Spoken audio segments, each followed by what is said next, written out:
Hi everyone and welcome back for episode 2 of my DIY guitar kit build inspired by the Fender Telecaster Professional 2 series.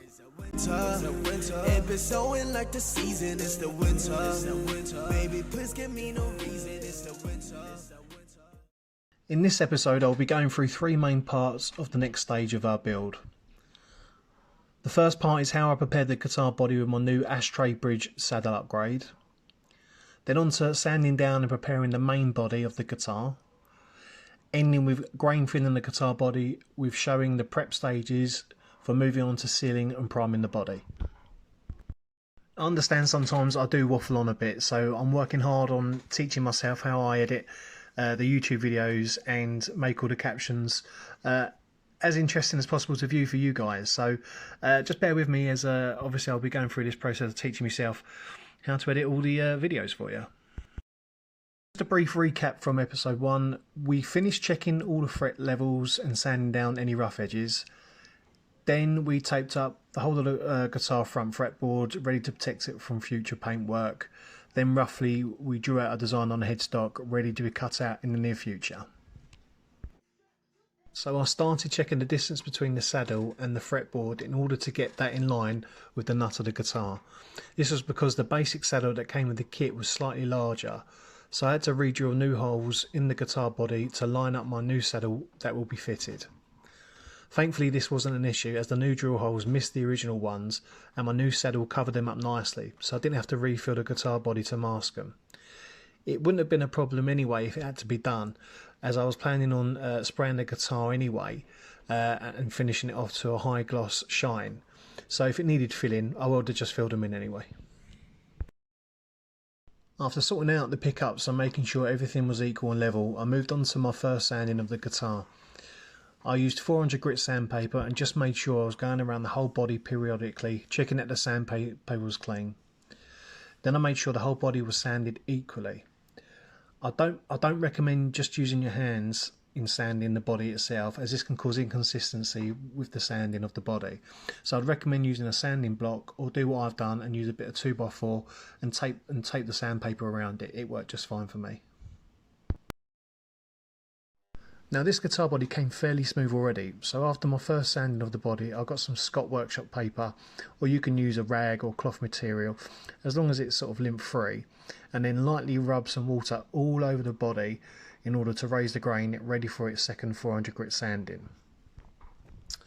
You do this only once if it's a raw body that has been non-stained or non-pre-treated in the past, just because it helps make the grain filling process a lot easier in the future, especially in later stages of the paintwork preparation when it comes to sort of sealing and priming the guitar, so the grain won't rise back up again. So it's better to do it now. You only need to do it once, and once it's completed you can then move on. You then sand the whole guitar again with 400 grit sandpaper until it's nice and smooth, and you should notice a open grain style smooth texture on the whole body of the guitar, which is right, it's what you should do, and you shouldn't get any more flaking happening later on when you're prepping the guitar. I then removed most of the dust with a blower and just went around the whole body again with a cleaning fluid. Naphtha or lighter fluid is absolutely fine, as I find this is the best thing to use when wanting to clean sort of wooden products anyway, and it's great for getting up all that dust and hidden small particles out of the guitar just before you're sort of looking to seal it and paint it. I then waited for the guitar to dry off and moved on to filling the guitar with Rustin's grain filler paste, which I mixed with white spirit as it thins the paste down and makes it a lot easier to apply. I started off with rubbing in the filler with workshop paper and made sure to buff off all the excess on the guitar, as you don't want to leave any major residue spots of filler on any parts of the body, only for it to dry and for you to go back and having to sand it back again later.